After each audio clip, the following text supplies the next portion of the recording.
청와대가 문재인 대통령이 미국 제약회사 모더나 CEO와 통화해서 백신 2천만 명분을 확보했다고 밝혔습니다.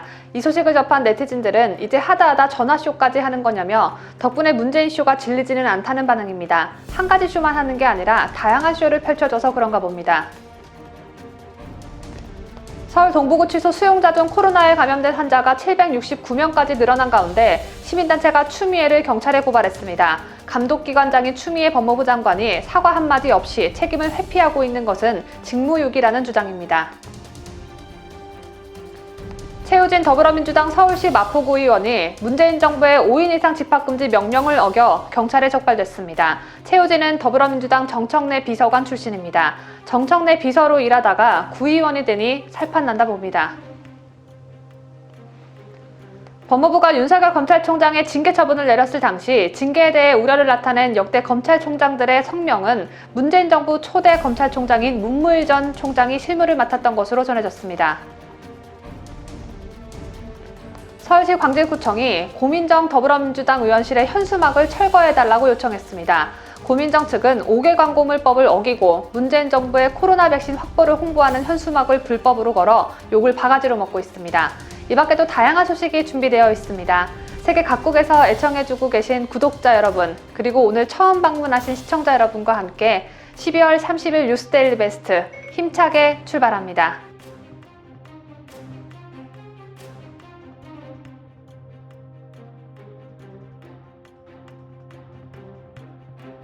시청자 여러분 안녕하십니까? 뉴스데일리 베스트 민앵커입니다. 정부는 지난 23일 코로나 바이러스 백신 구매와 계약의 최종 결정권자는 정은경 질병관리청장이라고 밝혔습니다. 손영래 보건복지부 대변인은 이날 정례 브리핑에서 현행 감염병 예방법상 백신의 구매 결정과 그 계약 절차에 대한 조치는 질병관리청장이 한다며 따라서 질병관리청에서 백신 구매에 대한 최종 결정권을 갖고 있다고 말했습니다. 여러분 아시다시피 청와대와 정부는 코로나 초기부터 방역의 실질적 컨트롤 타워를 자임해왔죠. 때문에 코로나 백신 도입 지연과 관련해 문재인에 대한 책임론이 대두되자 질병관리청 정은경에게 책임을 떠넘기기 위한 포석이 아니냐는 반응이 즉각 나왔었습니다. 그랬던 청와대가 불과 일주일 만에 180도 다른 모습을 보여 논란이 되고 있습니다. 문재인이 엊그제밤 미국 제약회사 모더나의 CEO와 27분간 통화를 해서 백신 2천만 명분을 확보했다고 청와대가 밝힌 것입니다.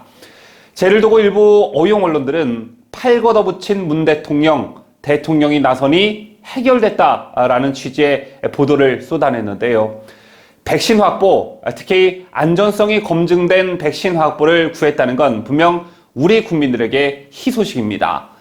하지만 그간 백신과 관련해 문재인 정권이 보여왔던 모습들을 상기해보면 이날 갑자기 문재인이 모더나 회장과 통화를 했다는 사실을 청와대가 대대적으로 발표한 게 어딘가 이상하다고 느끼시는 국민들 많으셨을 겁니다. 자, 우선 첫 번째, 불과 일주일 전 문재인은 우리나라 백신 도입이 늦는 게 당연하다는 듯 말했었죠. 과 행정 지원을 해서 이제 백신을 개발했기 때문에 그쪽 나라에서 먼저 접종이 되는 것은 그것은 어찌 보면 불가피한 일이고.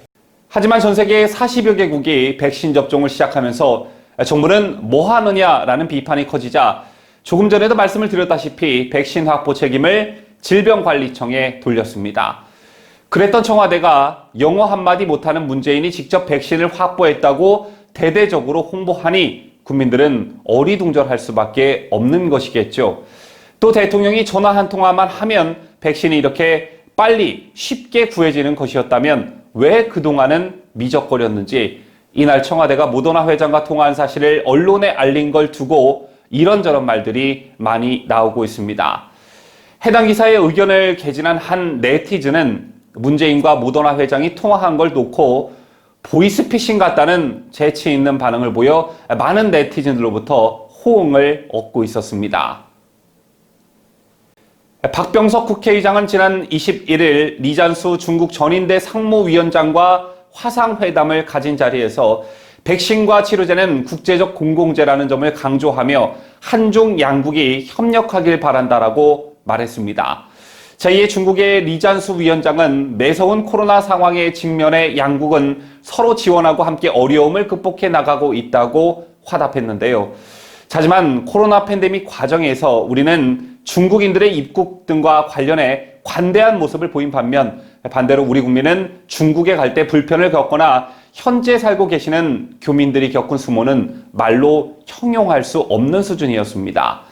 자, 그런데 이런 와중에 또 하나의 중국의 조치가 우리 국민들을 분노케 하고 있습니다. 관련 소식은 오늘 새롭게 뉴스데일리 베스트에 합류한 신입 기자 최구독 기자가 전해드립니다. 국내에서 코로나 바이러스가 크게 확산하면서 중국을 방문하는 한국인은 똥구멍 검사를 받아야 하는 것으로 알려졌습니다. 이에 시민단체 활빈단은 28일 주한 중국 대사관 앞에서 똥구멍 검사 철회를 요구하는 시위를 벌였습니다. 활빈단은 자국민이 항문 검사까지 당하는 수모를 겪고 있는데도 아무 대응책이 없다면 죽은 정부라며 강경화 외교부 장관도 방중 외교시 항문 검사를 받느냐고 따져 물었습니다. 이어 이들은 정부가 무사한 일로 일관 말고 우한 폐렴 사태를 자초한 중국의 반인권적 망발에 제동을 걸라고 요구했습니다.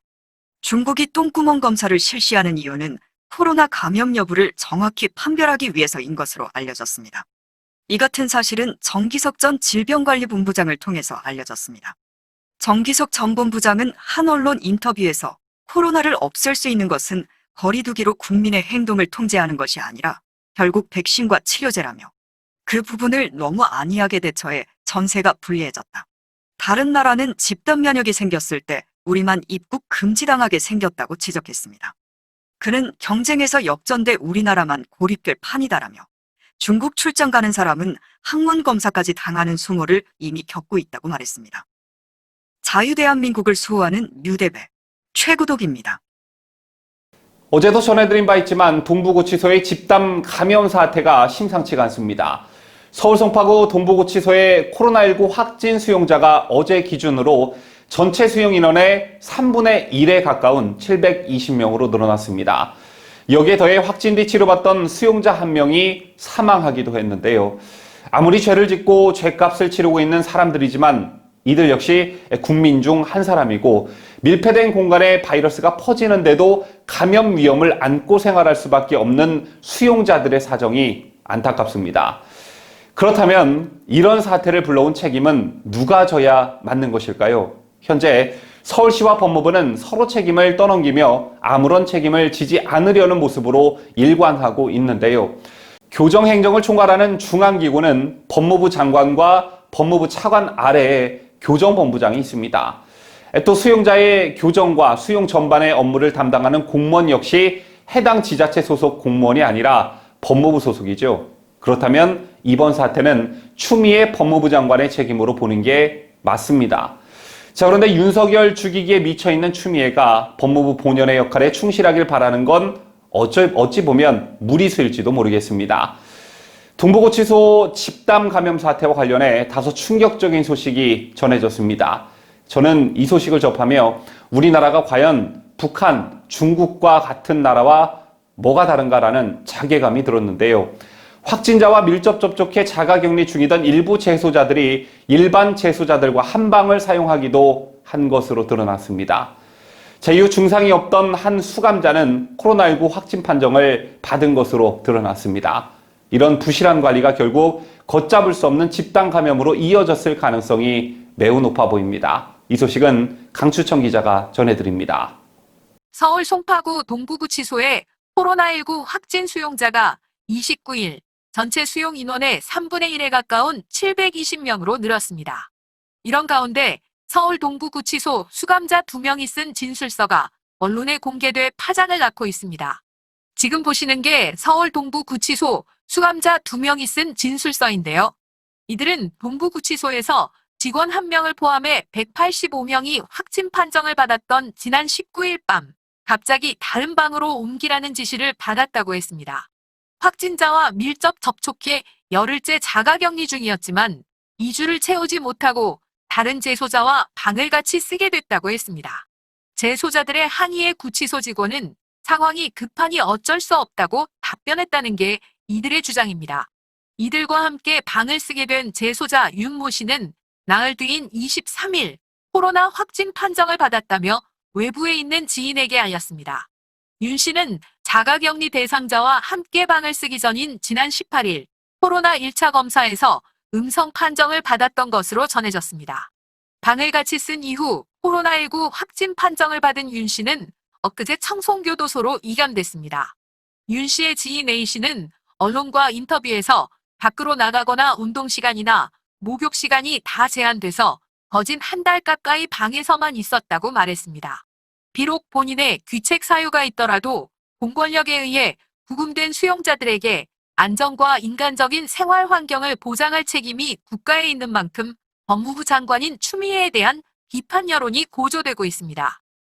자유대한민국을 수호하는 뉴대배 강추천입니다. 29일 서울 동부구치소 수용자 중 코로나 바이러스에 감염된 환자가 769명까지 늘어난 가운데 시민단체가 추미애 법무부 장관을 경찰에 고발했습니다. 감독기관장인 추 장관이 현재까지 서울 동부구치소 사태에 대해 사과 없이 책임을 회피하고 있는 것은 직무유기라는 주장인데요. 시민민생대책위는 고발장에서 수용자 수백 명이 코로나에 감염된 것으로 확인되면서 국무총리까지 사과하는 상황이 왔는데도 최고 책임자인 추미애 장관은 현재까지 사과는커녕 책임을 회피하고 있다고 지적했습니다. 이 단체는 추 장관이 윤석열 검찰총장 징계 의결에만 관심을 쏟고 정작 동부구치소 코로나 확산 사태는 무관심했다고도 주장을 했는데요. 이들은 동부구치소에서 코로나 첫 확진자가 발생한 날 추 장관은 윤석열 검찰총장에 대한 징계 청구 의결에만 몰입하고 있었다며 관리자로서 관리 감독 의무를 소홀히 한 것이라고 주장했습니다. 이 단체는 또 추 장관은 지난 3월 신천지 신도를 중심으로 코로나 바이러스가 확산했을 때는 강제 수사가 즉각 필요하다고 주장하더니 정작 법무부가 관리하는 동부구치소에서 코로나 확진자가 발생하자 침묵하고 있다며 매우 무책임하고 부적절하다고 고발 사유를 밝혔습니다. 서울시장 보궐선거에 출사표를 던진 박춘희 전 송파구청장이 문재인 대통령은 코로나 대응 과정 등에서 헌법 준수 의무를 다하지 않았다며 직무유기로 고발하겠다고 밝혔습니다. 코로나 공포가 1년 가까이 국민을 불안에 떨게 하고 소중한 생명을 앗아가고 있다. 헌법 제34조 제6항은 국가는 재해를 예방하고 그 위험으로부터 국민을 보호하기 위해 노력하여야 한다고 강조하고 있다.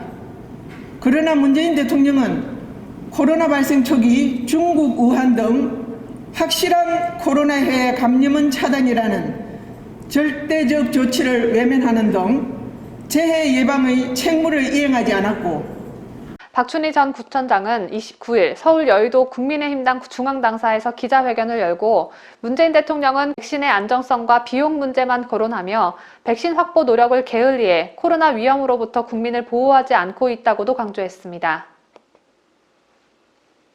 아직 저희 채널을 구독하지 않으신 분 계시다면요, 구독 버튼 꼭 눌러주시고요, 알람 설정도 부탁드립니다. 서울 마포구 현직 구의원 더불어민주당 소속 최우진이 문재인 정부가 내린 5인 이상 집합금지 명령을 위반했다가 경찰에 적발됐습니다.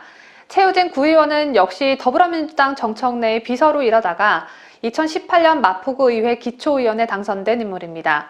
정청래 비서로 있으면서 대체 뭘 배운 걸까요? 정청래 전 비서관, 최우진 마포구 의원은 해명도 참 정청래스럽게 했습니다. 보도에 김자유 기자입니다. 29일 서울 마포경찰서 등에 따르면 경찰은 28일 저녁 11시쯤 마포구 합정역 인근의 한 파티룸에서 5인 이상 집합금지 명령을 위반하고 모임을 가지던 5명을 적발했습니다. 이 중에는 현직 마포구 구의원인 최우진이 포함돼 있었습니다. 이날 모임에는 최우진 마포구 의원 외에도 지역 자영업자와 파티룸 사장 등이 포함된 것으로 알려졌습니다. 이날 단속은 영업이 중단된 것처럼 보이는 파티룸에서 음악 소리와 말소리가 들리는 걸 이상하게 여긴 시민의 신고로 이뤄졌습니다. 경찰이 출동했을 당시 더불어민주당 최우진은 노래를 틀어놓고 야식을 시켜 먹으며 술잔을 들고 있다가 딱 걸린 것으로 알려졌습니다. 당시 더불어민주당 최우진이 있던 파티룸은 집합금지 대상이었던 것은 물론 심지어 간판도 없이 예약제로 운영되고 있던 곳이었습니다. 최우진은 MBC와의 통화에서 지역구 주민에게 인사를 하러 간 자리였고 자영업자의 어려움 등을 들어주다 미처 빠져나오지 못했다며 자신은 마치 지역 구민들을 살피는 선량한 의원인 척 해명했습니다. 그러면서 최우진은 간판이 없어서 파티룸인 줄 몰랐고 사무실로 알았다. 술잔을 받기만 했다고 덧붙였습니다. 지금이 선거철도 아니고 문재인 정부가 내린 5인 이상 집합금지 명령을 어기면서까지 지역구 주민에게 인사를 하러 가다니 최우진이 해명을 하는 걸 보니 모자라도 한참을 모자란 듯합니다. 윤석열 방지법을 무대뽀로 밀어붙이는 정청래 비서관 출신답습니다. 뉴스데일리 베스트 김자유입니다. 윤석열 검찰총장에 대한 징계가 위법하고 부당하다는 법무부 감찰위원회의 결론. 이른바 판사문건을 비판하자는 안건의 80%가 넘는 법관들의 반대, 그리고 법원에 2차례에 걸친 윤 총장 직무복귀 판결, 여러 차례 윤석열 검찰총장에 대한 징계가 부당하다는 결론이 나왔었습니다. 그렇다면 정상적인 정당이라면, 또 정상적인 정권 같았으면 국민께 머리 숙여 사과하고 국민 갈등을 봉합하는 데 전력을 다해야 하는 게 맞는 거겠죠. 그런데 윤석열 검찰총장이 법원 결정으로 직무에 복귀하자 여권에서 탄핵하자는 주장이 즉각 나왔습니다. 윤 총장 징계에 대해 법원이 2차례나 퇴짜를 놓았고 문재인도 법원 결정을 존중한다며 받아들이는 신용이라도 했는데 끝까지 여권은 윤석열을 제거하려는 것을 포기하지 못하고 있습니다. 자, 심지어 법무부가 억지를 부려 내린 결론도 정직인데 어떻게 탄핵이 가능하다는 얘기인지 완전 이성을 잃고 눈이 뒤집힌 애들이라고밖에 달리 표현할 방법이 없습니다. 제밖에 여당에선 검찰 수사권을 없애자라는 말도 쏟아지고 있죠. 수사와 기소를 완전 분리해 검찰은 기소만 하는 기관으로 힘을 빼겠다는 것인데 민주당은 이를 추진하겠다며 검찰개혁 특위까지 만들었습니다. 공수처와 검경 수사권 조정으로 검찰 수사 대상을 부패, 경제, 선거 등 6개 분야로 줄인 것도 모자라 아예 남겨놓은 것까지 빼앗겠다는 것이죠. 이들의 상상력은 과연 어디까지일까요? 급기야 이젠 검찰청을 아예 없애자는 주장까지 나왔습니다. 이들이 다음 대선에서 정권을 재창출한다면 그땐 법원을 없애자는 말까지 나올 듯합니다. 보도의 최고독 기자입니다. 윤석열 검찰총장이 법원 결정으로 직무에 복귀하자 여권에서는 즉각 탄핵하자는 주장이 나왔습니다. 민주당 김두관 의원은 연일 신속히 윤석열을 탄핵해야 한다며 적극 동의해달라고 했고 여당 일부가 동조하고 있는 상황인데요. 이런 가운데 한술 더 떠 검찰청을 아예 없애는 법도 발의하겠다고 밝혔습니다. 검찰청을 폐지하고 기소권과 공소유지권만 갖는 공소청을 신설하여 수사기소의 완전한 분리와 공정한 형사사법 절차 구현 및 사법 신뢰도를 제고하고자 수사권과 기소권을 모두 가진 검찰청이 아닌 기소권만 가진 공소청을 만들어 권한을 축소시키겠다는 겁니다. 윤 총장의 업무 복귀 결정을 내린 법원을 향해서는 정의를 훼손했다며 법원의 신뢰가 무너졌다고 비판했습니다. 성탄절 연휴 동안 민주당 일부 의원들은 친문 강성 지지자들로부터 탄핵하라는 문자폭탄을 받기도 한 것으로 알려졌습니다. 한편 추미애 법무부 장관도 자신의 유튜브 계정글에 윤석열 검찰총장에 대한 국회 탄핵을 주장하는 여당 의원의 글을 올렸습니다. 김두관 더불어민주당 의원 등 여당 일각에서 나오는 윤 총장 탄핵 주장에 동조한다는 것으로 해석됩니다. 자유대한민국을 수호하는 뉴스데일리 베스트 최구독입니다. 뉴스 초반에 전해드린 바와 같이 서울 동부구치소 집단 감염 사태가 불거지고 추미애 책임론이 대두되자 추미애 법무부 장관은 어제 오후 2시 서울 동부구치소를 방문했습니다. 추 장관의 이날 방문은 동부구치소 최초 확진이 나온 지 약 한 달 뒤였고 대규모 수용자 확진이 쏟아지기 시작한 지난 19일 이후 열흘 만이었습니다. 즉 즉각적인 반응이 아니었다라는 것이죠. 그간 일각에서는 추 장관이 윤석열 검찰총장 찍어내기에만 밀어붙이다가 국가적인 코로나 위기 사태에서 교정시설 관리를 등한시해야 했다는 비판이 고조돼 왔습니다. 그도 그럴 것이 앞서 추 장관은 올해 초 대구 신천지 교회에서 코로나 확진자가 증가하자 검찰이 자신의 압수수색 지시를 따르지 않아 초기 방역에 실패했다며 코로나 확산을 윤 총장 책임으로 돌린 바 있습니다. 그랬던 그가 동부구치소 등 교정시설 집단 감염에 대해서는 철저히 침묵을 지킨 것입니다. 제날 동부구치소 방문 약 6시간 뒤쯤 추미애는 본인의 페이스북에 글을 하나 올렸습니다. 무슨 글이었을까요? 동부구치소 수감자들에 대한 유감 표명이었을까요? 아니면 관리 소홀을 사과하는 글이었을까요? 둘 다 아니었습니다. 추 장관은 동부구치소 점검 관련 의견을 밝히는 대신 지난 24일 윤석열 검찰총장에 대한 정직 2개월 징계 집행정지를 인용한 법원 판단을 비판했습니다. 동부구치소 집단 감염 사태와 관련한 사과는 단 한 줄도 없었습니다. 추미애는 법원은 징계위원회의 기피 의결이 의사 정족수를 채우지 못했다고 판단했다며 이런 법원의 주장은 받아들이기 힘들다라고 적었습니다. 윤 총장에 대한 법무부의 징계 의결 및 문재인의 정직 징계 제가에 문제가 있다고 판단한 법원 판단을 사실상 정면으로 부정한 것입니다. 한편 해당 기사의 댓글에서 추미애의 이해할 수 없는 행태에 많은 네티즌들이 분노하고 있었는데요.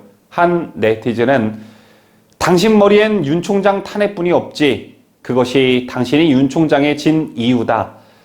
지난 소년원에는 가짜 엄마 노릇하면서 햄버거 291만 원 휴지라고. 진정 당신 법무부 소관인 동부구치소 코로나 대형 참사엔 윤 총장 책임이라며 책임 회피를 하는가. 끝까지 국민 밉상으로 남을 것인가. 추미애 당신은 그만 못 둔다. 그만둘 권리마저 박탈당했다. 책임지고 직무유기로 25년만 딱 그곳 동부구치소에서 살거라. 25년 적폐로 거짓 정치 인생을 살았으니 울보아들 서재위도 동행하고라는 댓글을 써 가장 많은 추천을 받고 있었습니다. 지난 16일 역대 검찰총장 9명이 사상 유례 없이 윤석열 검찰총장 징계에 대해 우려를 나타낸 성명서를 낸 적이 있었습니다. 그 명단엔 다소 의외의 전직 검찰총장의 이름이 올라와 있었는데요. 그 의외의 인물은 다름 아닌 문재인 정권 초대 검찰총장인 문무일 전 총장이었습니다. 자, 그런데 문무일 검찰총장이 이름만 올린 게 아니라 초안 작성 등 실무를 맡아 추진한 것으로 전해졌습니다. 쉽지 않은 결정이었을 텐데 어찌된 일이었을까요? 이 소식은 강혜국 기자가 준비했습니다. 지난 16일 역대 검찰총장 9명이 사상 유례 없이 윤석열 검찰총장 징계에 대해 우려를 나타내는 성명서를 발표했습니다. 사상 초유의 검찰총장 징계 사태 속에서 전직 검찰총장들이 공동 성명서를 낸 건 처음 있는 일이었는데요. 성명에는 한상대 최동욱 전 총장만 이름을 뺐고 김대중 정부 마지막 검찰총장인 김가경 전 총장부터 문재인 정부 초대 총장까지 9명이 이름을 올렸습니다. 역대 총장들은 이번 징계 절차는 우리 국민이 애써 쌓아올린 민주주의와 법치주의에 대한 위협의 시작이 될 우려가 너무 크므로 중단되어야 할 것이라고 강조했습니다. 그런데 법조계에 따르면 문 전 총장은 지난 16일 성명을 내기에 앞서 전직 검찰총장들의 연락과 성명서 작성을 맡았습니다. 문 전 총장은 전임 총장들이 의견을 내야 한다고 설득하는데도 적극 나선 것으로 전해졌습니다. 한 법조인은 문 전 총장이 현 정부 초대 검찰총장으로서 성명서 작성을 주도하는 것에 부담도 컸을 텐데 민주주의와 법치주의에 대한 소신을 갖고 무리한 징계를 지켜만 볼 수 없다고 생각한 것 같다고 말했습니다. 문 전 총장은 최근 교통사고로 눈을 다쳐 건강이 좋지 않은 것으로 알려졌는데요. 문 총장 측은 기수상 가장 후배였기 때문에 실무를 도맡아 한 것일 뿐이라고 주변에 말한 것으로 알려졌습니다. 한편 문 전 총장은 조국 사태와 검언유착 의혹, 추미애 윤석열 갈등으로 검찰총장과 검찰의 독립성이 흔들리자 사석에서 우려를 가끔 나타낸 것으로 전해졌습니다. 당초 준비한 것과 다른 내용으로 검경 수사권 조정안이 시행되는 것에도 적잖이 걱정한 것으로 알려졌습니다. 자유대한민국을 수호하는 뉴스데일리 베스트 강혜국입니다. 얼마 전 국민의힘 박덕흠 전복민 의원이 각종 논란 끝에 잇따라 탈당했고 홍석준 전 국민의힘 의원은 지난 17일 벌금 700만 원으로 21대 국회의원 중 처음으로 당선 무효형을 선고받았습니다. 제밖에 선거법 위반으로 의원 11명이 재판에 넘겨져 있는 상태인데 이들 중 3명이 의원직에서 물러나면 독자적인 개헌저지선이 무너지게 됩니다. 여권에서는 총선 대승 이후 대통령 중임제 개헌을 띄운 바 있고 행정수도 이전 전국 때는 헌법에 수도는 세종이라고 명시해 법적 근거를 마련하자고 주장하며 개헌의 불을 지속적으로 지펴왔죠. 때문에 당 일각에서는 자력 개헌 저지선 붕괴를 우려하는 목소리도 나오고 있는 실정입니다. 이런 가운데 국민의힘 의원들의 서울시장 후보 출마가 잇따르며 본격적인 선거 국면으로 돌아섰으나 5분 임차인 발언으로 주목받은 윤희숙 의원은 결심을 내리지 못한 채 갈팡질팡하는 모습을 보이고 있습니다. 자, 그런데 그 이유가 따로 있었는데요. 그 이유를 최고독 기자가 전해드립니다.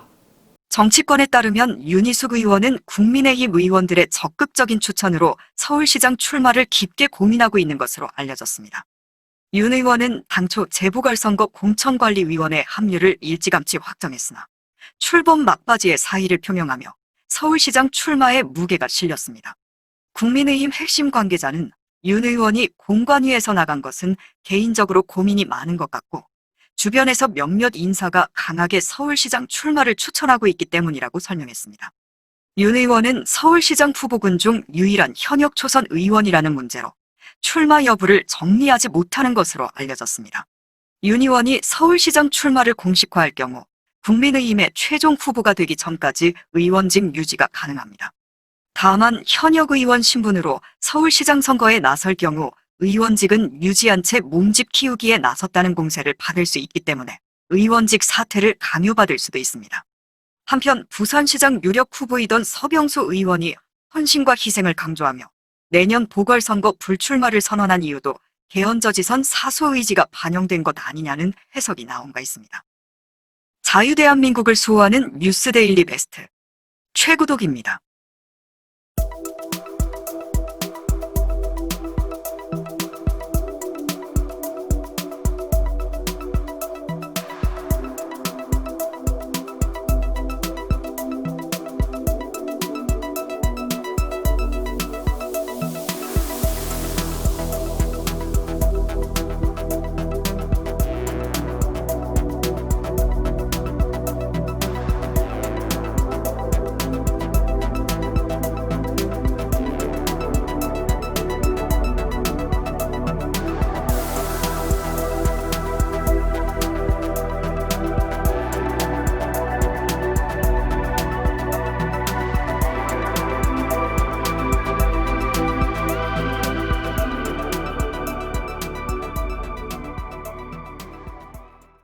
윤상현 무소속 의원이 서울시장 보궐선거 후보 경선과 관련해 국민의힘이 좀 더 비워야 한다며 야권 단일 후보를 주장한 안철수 국민의당 대표에게 힘을 실었습니다.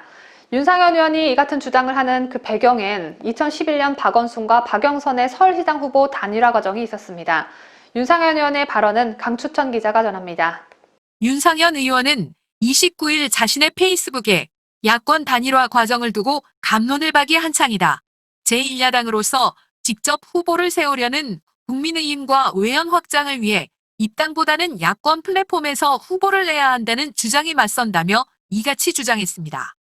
윤 의원은 2011년 박원순, 박영선 범여권 서울시장 후보 단일화 과정에서 당선자는 민주당 후보가 아니라 시민단체 출신의 무소속 박원순 후보였다. 민주당은 비록 단일화 경선에서 패배했지만 이를 기꺼이 받아들임으로써 정권 교체의 균형추를 민주당으로 가져오는 계기를 만들었다. 현재 구도도 크게 다르지 않다고 강조했습니다. 이어 아무리 문재인 정권이 내로남불이고 후한무치해도 그 반대급부의 민심을 국민의힘이 담아내기에는 덜 무르익었다는 인식이 우세하다며 지금은 권력을 쥐기 위해 다툴 때가 아니라 문재인 정권의 폭주를 막기 위해 힘을 모으는 데 집중해야 할 시기라고 덧붙였습니다. 윤상현 의원은 야권 서울시장 단일 후보를 세울 플랫폼으로 최근 출범한 폭정종식 민주쟁취 비상시국연대를 활용해야 한다고 제안하기도 했습니다.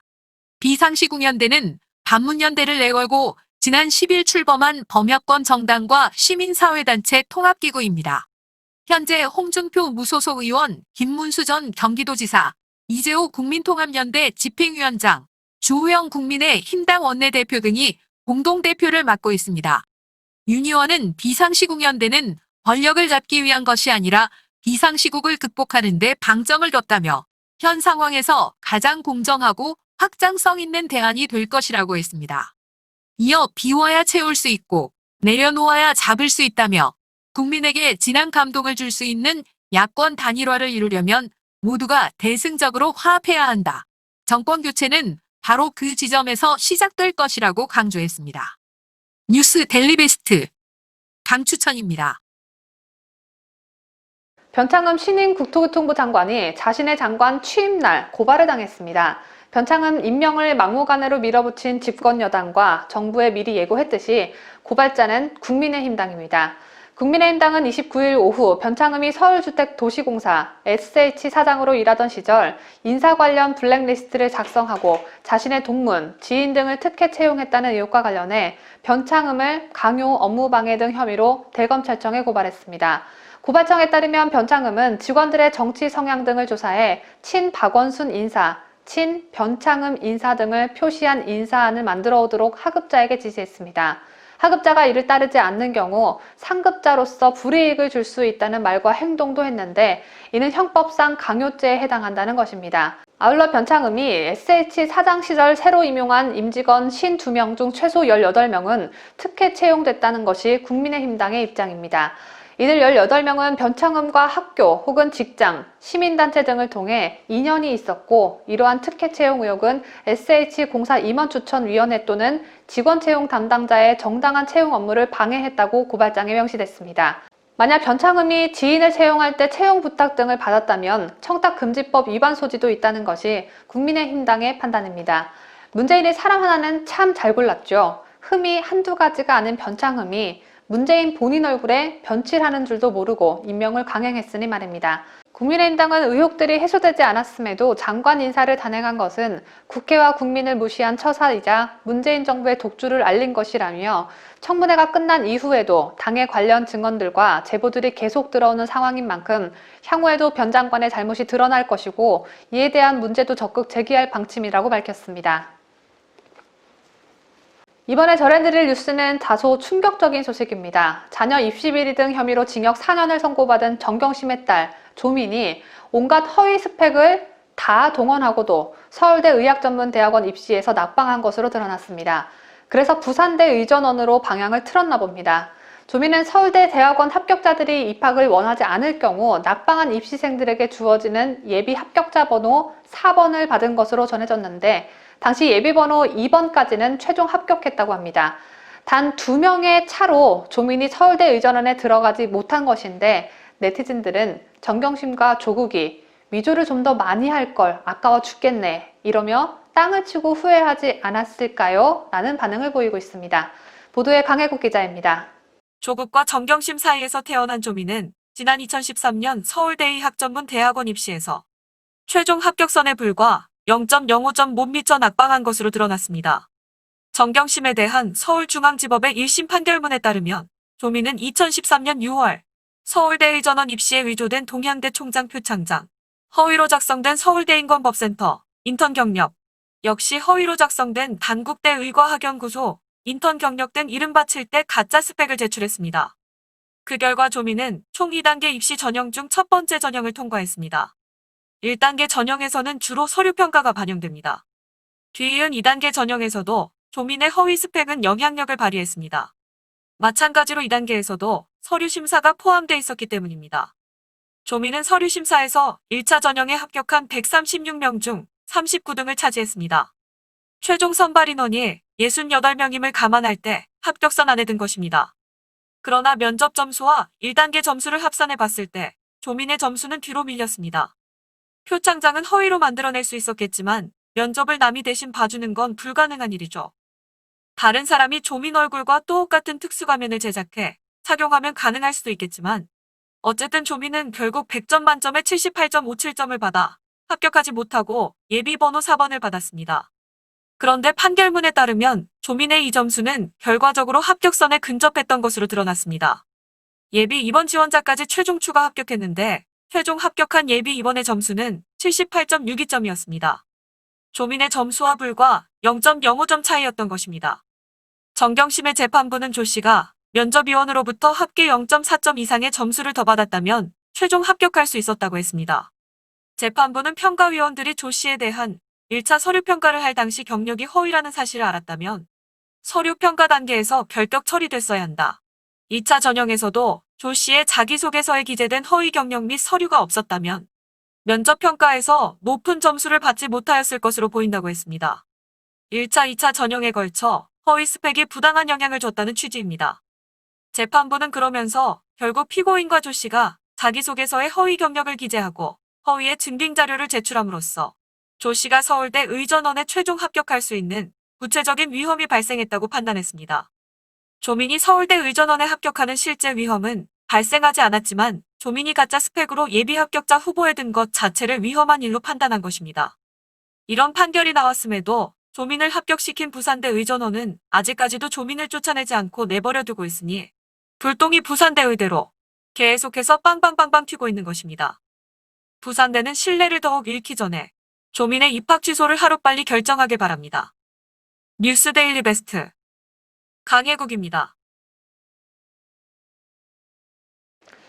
조국 부부 딸의 가짜 표창장 의혹과 관련해 최성해 전 동양대 총장에게 전화를 걸어 정경심 교수가 요구한 대로 말해달라며 위증을 요구한 더불어민주당 김두관과 유시민 노무현재단 이사장이 강요미수 혐의로 검찰에 고발당했습니다. 시민단체 법치주의 바로세우기 연대는 29일 김두관 더불어민주당 의원과 유시민 이사장을 강요미수 혐의로 대검찰청에 고발한다고 밝혔습니다. 앞서 김두관과 유시민은 작년 9월 4일 최성해 전 총장에게 전화를 걸어 정경심의 요구대로 해달라, 표창장 발급 권한을 정경심에게 위임했다고 얘기해달라는 취지로 사실상 위증을 강요했다는 의혹을 받고 있습니다.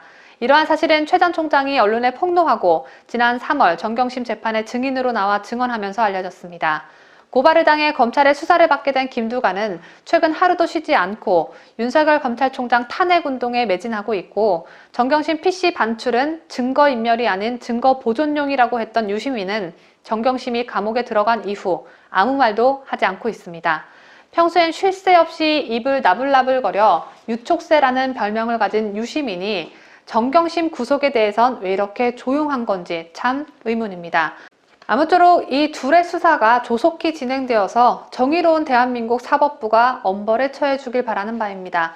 저의 새해 소망은 문재인이 임기를 다 마치지 못하고 탄핵되는 것, 그리고 조국과 조국을 감쌌던 모든 사람들이 철장장 안에 갇히는 것입니다. 다음 소식입니다. 고민정 더불어민주당 의원실이 불법 현수막을 설치해 시민으로부터 신고를 당했습니다. 고민정이 국회의원 배지 달더니 자신이 맡고 있는 지역이 다 지 땅인 줄 아는 걸까요? 얘는 4.15 총선 때도 공보물에 주민자치위원회 허위지지 발언을 실어 고발을 당하더니 이제는 불법 현수막 설치 논란까지 일으키네요.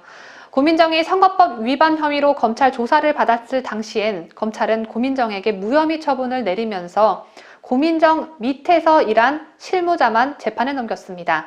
고민정은 쏙 빼고 말입니다. 그러면서 검찰은 고민정에게 내려진 무혐의 판단의 이유는, 그 근거는 밝힐 수 없다고 했었죠.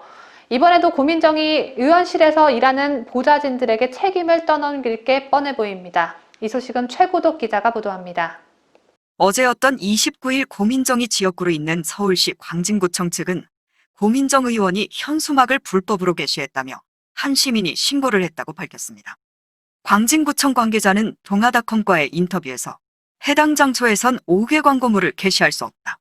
현수막이 걸려 있다는 자체가 사전 신고가 안 됐다는 것이라며 신고가 접수된 관계로 의원실에 철거를 요청할 것이라고 말했습니다. 고민정의 사진과 이름이 명시된 해당 현수막에는 코로나19 백신 4,400만 명 접종 물량 확보, 코로나 민생 예산 558조 원 통과라는 듣도 보도 못한 귀신 신나라 까먹는 내용이 적혀 있습니다. 이 같은 현수막을 설치하려면 5개 광고 물법에 따라 특별자치시장, 특별자치도지사, 시군수 또는 자치구의 구청장에게 허가를 받거나 신고해야 합니다. 그러나 고민정 측은 지역구인 광진구청의 현수막 설치를 신고하지 않았습니다. 문재인 정부의 방역을 홍보하는 현수막이 불법을 저지른 셈입니다. 이날 온라인 커뮤니티에는 신고자를 자처한 시민의 글이 올라오기도 했습니다. 이 시민은 국회의원은 선거를 통해 선출된 국민의 대표로서 국회에서 헌법과 법률의 개정 및 의결과 관련된 일을 하고 정부 예산안을 심의 확정하는 등의 업무를 담당하는데 어찌 이런 기본적인 법률 하나 지키지 아니한 것인지 통탄을 금하지 않을 수 없다고 비판했습니다. 이어 그저 현수막을 통해 정부 방역 성과를 홍보하기에 급급하니 이런 사태가 벌어진 게 아닌가 생각된다고 지적했습니다. 지금 이 뉴스를 시청하고 계시는 구독자 여러분도 각자 자신의 지역에 더불어민주당이 걸어놓은 현수막이 불법은 아닌지 신고에 앞장서 주시길 바랍니다. 아직 저희 채널을 구독하지 않으신 분들은 구독 버튼을 살포시 눌러주시길 바라는 뉴스 데일리 베스트. 최고 독입니다. 미국 의회가 한국 정부의 대북전단 금지법에 대한 청문회 개최를 예고한 가운데 청와대와 정부가 이를 저지하기 위한 총력전에 들어갔습니다.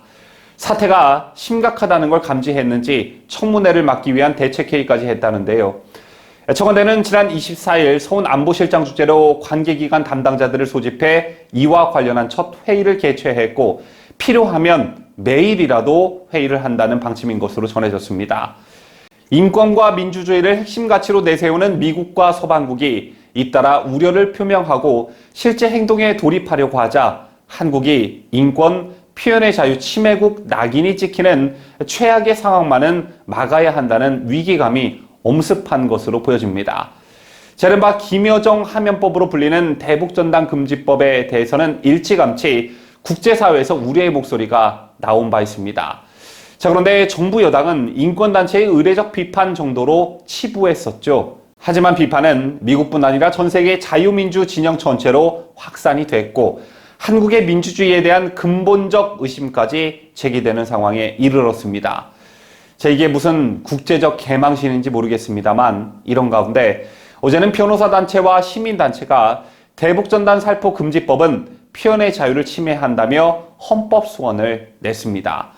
한반도 인권과 통일을 위한 변호사 모임과 시민단체 27곳은 어제 오전 서울 종로구 헌법재판소 앞에서 기자회견을 열고 대북전단 금지법을 대상으로 효력정지 가처분 신청과 헌법소원을 제기했습니다. 헌법소원 청구에는 이민복 북한 동포 직접돕기 운동 대표, 박정호 큰샘 대표, 6.25 국군포로 가족회, 물망초, 전환기 정의 워킹그룹, 북한발전연구원 등 27개 단체와 대표가 이름을 올렸는데요. 이들 단체는 대북전단 살포금지법은 접경지역 주민의 안전을 구실로 외부 정부에 목마른 북한 주민의 인권을 포기하고 북한 독재 정권을 비호한다면서 대북전단 금지법이 표현의 자유와 행복추구권, 죄형 법정주의, 포괄적 위임 입법 금지, 국민주권주의 및 대한민국 정통성과 정체성을 침해 위배한다고 헌법소원 청구 이유를 설명했습니다. 이날 기자회견에 함께한 태영호 국민의힘 의원도 대북전단 살포 문제가 접경지역 주민들의 생명과 직결돼 있다는 명분으로 헌법적 가치인 표현의 자유를 법으로 제한하려 한다면 그 직접적인 인과관계를 분명히 하게 입증하고 구체적으로 규정해 놓아야 한다고 지적했습니다. 신종 코로나 바이러스 감염증 방역이 강화되고 있는 북중 국경 봉쇄 작업에 투입된 북한 군인이 무장을 한 채 탈북하는 사건이 발생한 것으로 전해졌습니다. 북한 전문 매체 데일리 NK와 접촉한 소식통은 최근 신파군에서 7군단 소속 군인이 탈영하는 사건이 발생했다라면서 탈영병은 야간 근무 시간대 휴대했던 소총을 들고 강을 넘어 중국으로 도망쳤다고 전했습니다. 앞서 조선일보도 같은 소식을 전하면서 7군단 소속의 한 군인이 5.45mm 소총 한정과 총탄 60발을 휴대하고 압록강을 넘어 탈북했다고 전했습니다.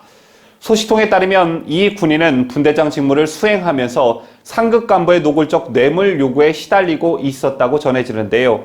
소식통은 군인이 무기와 실탄을 만장탄하고 국경을 넘는 사건이 터지자 당국은 말 그대로 충격에 빠진 모습이다라면서 강력한 감시 통제 업무를 수행해야 하는 군인이 일탈하자 현지에서는 나라도 군도 썩었다는 비관적 목소리가 나오고 있다고 현지 분위기를 전했습니다.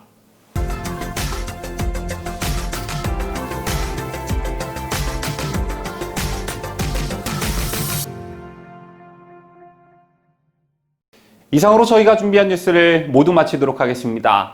구독자 여러분들, 오늘 아침 출근하실 때 옷 든든하게 입고 나가시기를 바라겠습니다. 찬바람이 불면서 기온이 말 그대로 뚝 떨어진다고 하는데요. 이번 추위가 길게 이어진다고 하니 각별히 대비하셔야겠습니다. 지금까지 저는 뉴스데일리 베스트 민앵커였고요. 올해의 마지막 날인 내일도 변함없이 알찬 뉴스를 가지고 이 자리에서 여러분들을 기다리고 있겠습니다. 끝까지 시청해주신 여러분 대단히 감사합니다.